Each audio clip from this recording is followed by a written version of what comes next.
Thank you for staying with us on Report Desk Africa. The show still remains RDA, like we call it, Report Desk Africa, and this is New Central Television. Now, if you're Nigerian, this one certainly concerns you, as we're talking mainly about what happened on Tuesday.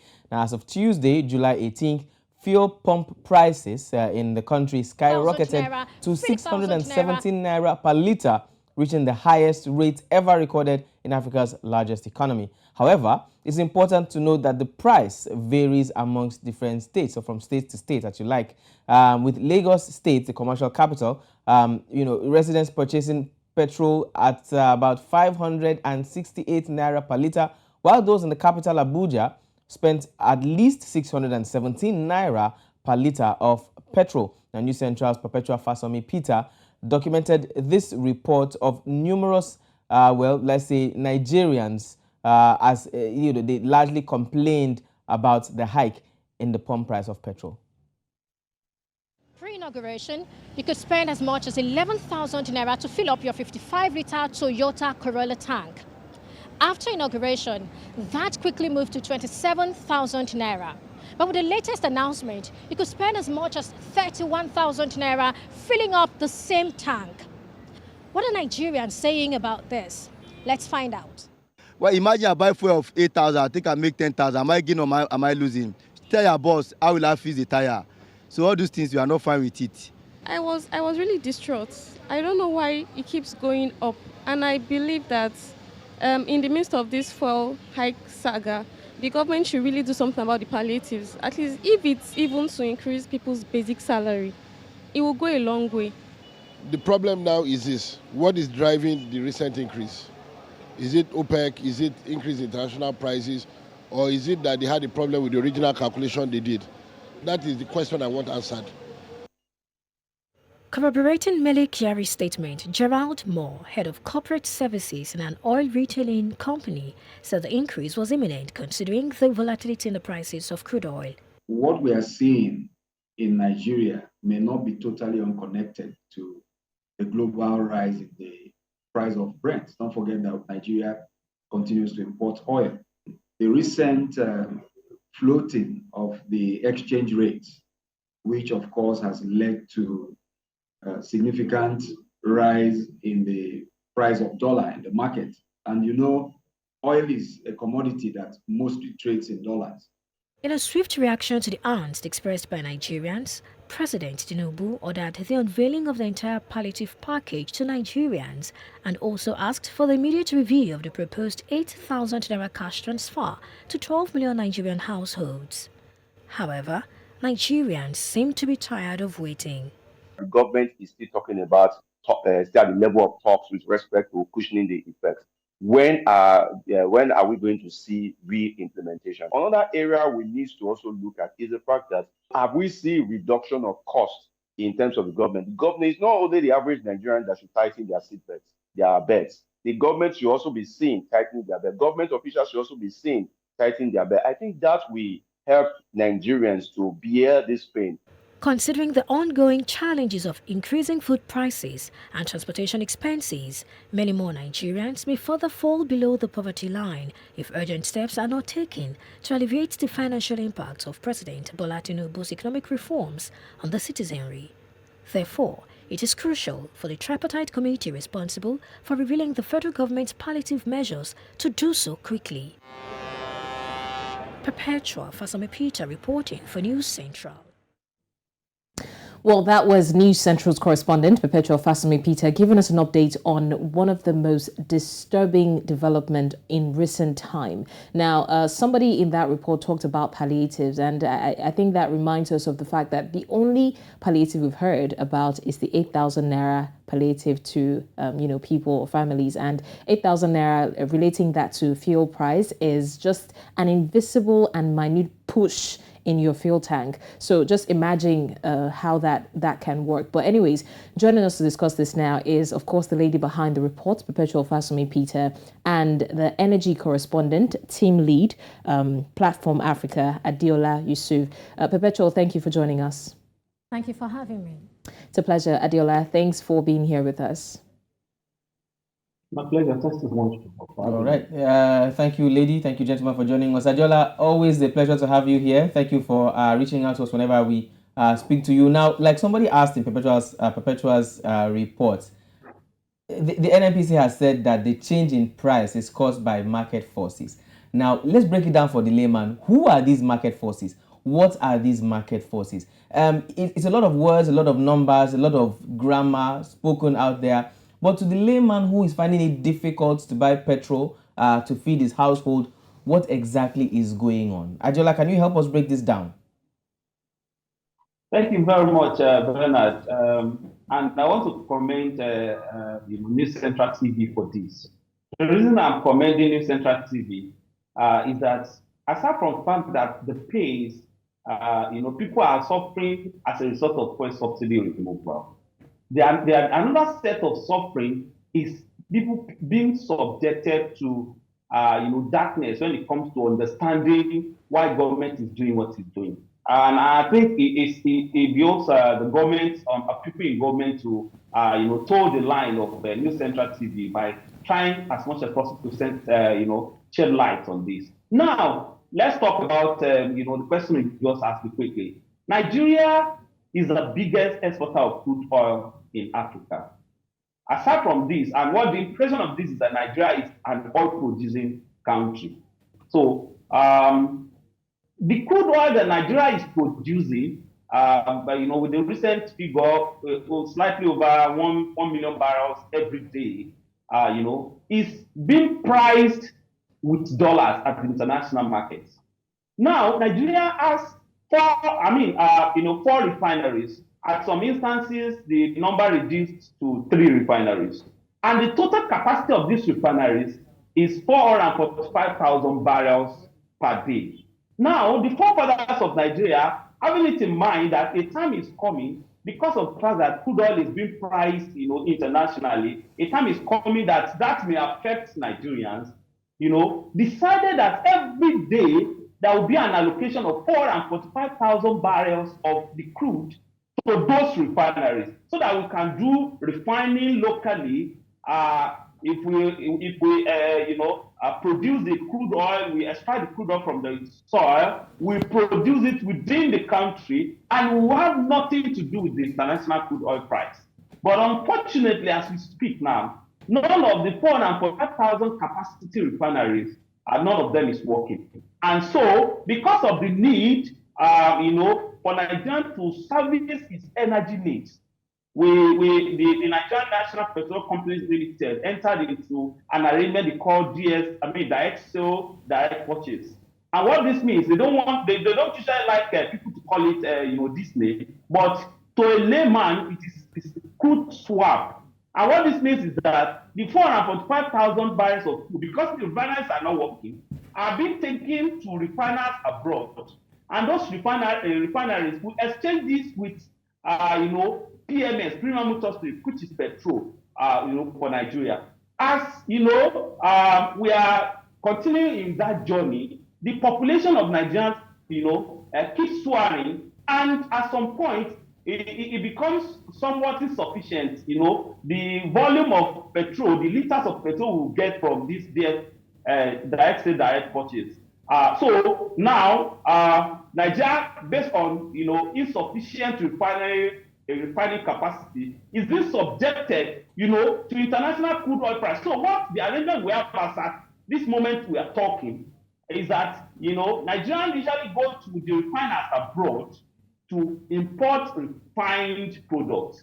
Our crude oil is taken abroad to supply work, to give employment and strengthen the dollars, against the naira. So where we are now is that we are exporting crude oil meant for our refineries and importing the refined product. Unfortunately for us, the prices of crude oil keeps going up. The prices of dollars against naira, the forex, keeps going up as well. So those two, in collaboration with other, forces, are what they call the market forces. In as much as this product is priced globally in dollars, there is no way Nigeria will stand in isolation. The result of insufficient refining capacity or even lack of it at all by Nigeria is what has subjected us to all those market forces, that I've just highlighted. All right, thank you so much for that, Adeola. We'll still come back. There's still so many sub-questions from what you just said. But let me quickly get to Perpetual for now. Perpetual, you did that report and you were basically on the street to hear people's opinions. How do you think that people are living through it? What is the mood like in Nigeria right now? All right. Well, the mood isn't something that we'll call funny. I mean, it's not funny at all. People are not happy. As a matter of fact, while I was doing that report, I met people who said certain things, but I just felt those things are not airworthy. That's why you're not seeing all of those things. There are persons who are so angry that they're even talking about certain things that they are willing or even ready to do. And I totally understand that the situation where it feels like you really cannot plan. You know, before now, maybe there was a certain amount that could take you for transportation throughout the month, or that could take you to fill your tank throughout the month, or even to fill your generator. Because here in Nigeria, power is a challenge. And because power is a challenge, many of us are the ones generating electricity for ourselves. And that costs us some money. So when you look at all of these things, people are not happy. And the unfortunate thing is that we keep talking about palliatives, and these palliatives, we haven't even seen them. I mean, it got to the point that even the president had to say, please, you guys should, let everybody know what this palliative is all about. But we're waiting for them to be done with all of that. So the mood really isn't an interesting one. And if you notice, if you apply from mainland to the island in Lagos, you notice that even the roads have fewer vehicles. So many people are really not happy about this, and it is not something that we do not understand. We totally understand, and I want to believe that government understands also, because if government doesn't understand, then the president won't be saying that the tripartite committee should, unveil whatever it is they have for Nigerians so that Nigerians will know. And another thing is the 8,000 naira also. I think it's a good thing that government is also saying, you know what, let's review this 8,000. And then back to what Adeola was saying. I mean, he has explained it in the perfect way, the very best way you can explain that, talking about market forces, and especially because we are also floating the naira. Now, before now, the naira, we knew how much it used to be from the parallel market, and then also from the I&E window. The I&E window, that's the import and exporter window, specifically for those who are importing, those who are, exporting and all of that. And to a very large extent, those guys could get it from the I&E window when it was much cheaper. But now you can see there is a unification of rate. And so the I&E window and the parallel window, we are seeing a unification, a situation where the gap isn't as much as it used to be. Before now, we had about 300 naira gap. But now that the gap is closing, what you see is a situation where, it becomes more expensive to buy certain things. It becomes more expensive to import fuel. It becomes more expensive to buy crude oil, because these things, it's bought in dollars. So exactly. That's what you're seeing. You're seeing the ripple effect of that happening. And some persons may ask, okay, before when the naira was floated, there had been a price adjustment. Now, we remember that after President Tinubu announced that subsidy was gone, the next day he had a meeting with Emefiele, and in that meeting there was Mele Kyari, and some persons are saying it was at that meeting they decided to peg it at 630 naira. So pegging naira against dollar at 630 naira was what brought us to the amount we were paying, the amount we were buying premium motor spirit before now. But over time, after the floating or unification of naira, we're beginning to see that, hey,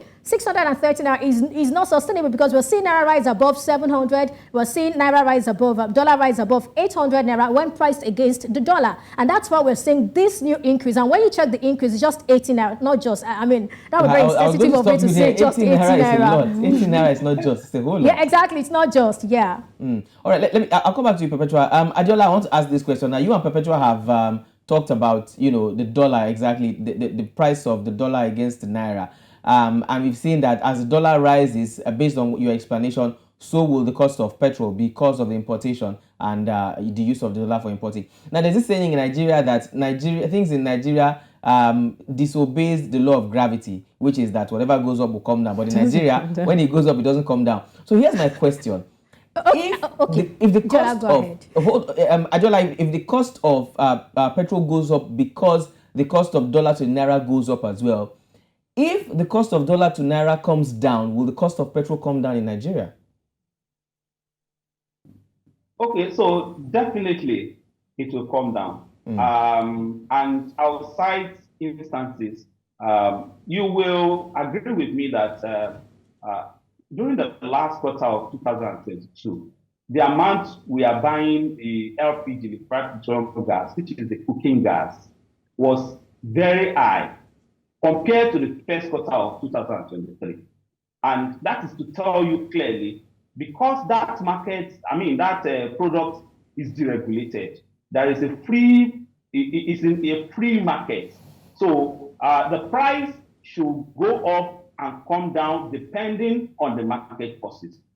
Because of the fact that the government has removed its hands totally from premium motor spirit, definitely the price, if we have in a situation in which the price of crude oil like in the international market, dip, we are going to have a slight, or depending on the percentage, dip in the prices of the products in the country. But majorly looking at a bigger picture, I think as an oil producing country, Nigeria should be less bothered about happenings in the international community. Less bothered. I'm not saying Nigeria shouldn't be bothered, but less bothered if our refineries are working. A lot of people have been talking about the palliative, but if you understand that sector very, very well, you will understand that if you want to start distributing money to people, the result of it is that you are going to impoverish them the more. So what is best, while I'm not going against government distributing money, what 500 billion or whatsoever amount the government has earmarked for that, what can that do in fixing maybe even one or two of the refineries? Definitely. So I think aside from government distributing money to people, a lot of people are already even saying that if government is distributing 8,000, Bernard, I will ask you how much 8,000 can do for you, how much 8,000 can do to fuel your tank. Exactly. So invariably, when the product is being sold at 500 naira, what 8,000 per month will mean is that you are going to use it to buy 16 liters of fuel. Yeah. So what can that do? So the ideal or idea of distributing money, of sharing money to people, ends up impoverishing people the more. But I'm not against it. If the government wants to do palliative, there are templates that I think government can use. But if you want to start distributing money to people, unfortunately, some people will not even work. They wait for that 8,000 naira monthly. Sadly. By the time you stop that 8,000 naira monthly, it becomes a problem for them. You understand the mentality of people that want to keep collecting. So the bigger picture is that as the government wants to try to distribute money, government should as well try its best to fix the real cause of this problem, and that is boosting the refining capacity of Nigeria. Definitely. I think Adeola has hit the nail on the head, especially talking about using that money to solve the problem, the fuel crisis that we're having. Rather than distributing it to Nigerians. Yeah. I think Perpetua wanted to say something at some point. Did you? Oh, yes, I actually wanted to say something. I think he has said a whole lot, really, and that sort of summarizes some of the things I would have loved to talk about. And then away from that, talking about using the money to fix refineries and all of that, it's unfortunate that a lot has actually been, used in turnaround maintenance of these refineries, and we haven't seen any results yet. So that brings us to the question, do we have the political will to actually fix these refineries and see them work? I mean, there are a lot of conspiracies, around refineries working in Nigeria and we having to, probably take this crude to other countries to get them refined in other countries and all of that. That's by the way. Another thing I think is also important is the fact that the government is talking about, releasing grain to farmers. I think that's also going to work, just that that's not a short-term thing. That's probably a mid to long-term thing. And I think that's also going to ensure that, in the area of food security, we have something going in that area. Because at the end of the day, we see how food inflation is affecting, when you talk about food inflation, is the largest basket, really, when you look at the commodities that are being considered for core inflation at the end of the day. So basically, that's what we're seeing, and I guess I'm excited about the fact that they're trying to do something about food. Once that food challenge is solved, we'll also see that a lot of things will get better, especially in the area of inflation. That's just to add to what Adeola said earlier. All right. Thank you so much. And as we wrap it up, Adeola, just in 1 minute, my producer has told me I have just 1 minute with you. Can you tell us? Well, you are the energy correspondent, so we know that you have your own way of navigating things. This one is not just for Nigerians; it's for me as well. How best in 1 minute do you think Nigerians can, like I said, navigate these hard times, particularly where petrol has skyrocketed and people can hardly afford it? Are there any alternatives? What can people do? Any suggestion at all from you in 1 minute? Okay, thank you so much. Even though 1 minute may not be enough, but quickly, we need to face with the reality by cutting costs. The reality on ground is that subsidy has been removed, and it has been removed for good. We need to start cutting costs. The cutting costs in 3 aspects. The first one, if it is not important, if you do not need a 3-bedroom flat, if it is only you and your wife, please try a 2-bedroom flat or a 1-bedroom flat. If you think it's not necessary for you to go to work, driving all alone in a car that can occupy 5 people, try to go in the public transport. Then if you can't go in the public transport, try to look for your friend that lives around the same area with you. If you can go with his car this week, go with your car the other week. That is cutting costs. Then the third area is that if there are products you need that you can get at quality, in a market, instead of you going to a supermarket, please get it at the place. I emphasize the quality. Get it at the place that you can get it cheaper and better. I think with cutting costs, we will get there. It's a situation very close to the what we were subjected to during the COVID-19. I understand that because of the fact that we were out of COVID-19, we will be out of this one as well. Oh, thank you so much. I'll take that last statement as a prayer, and I will say amen to that. Thank you so much, Adeola Yusuf, team lead, and of course, energy correspondent. Thank you for always reaching out for always responding when we reach out to you. And thank you as well, Perpetua Fasanmi-Peter, for that lovely report and for also contributing to this. Thank you for having me.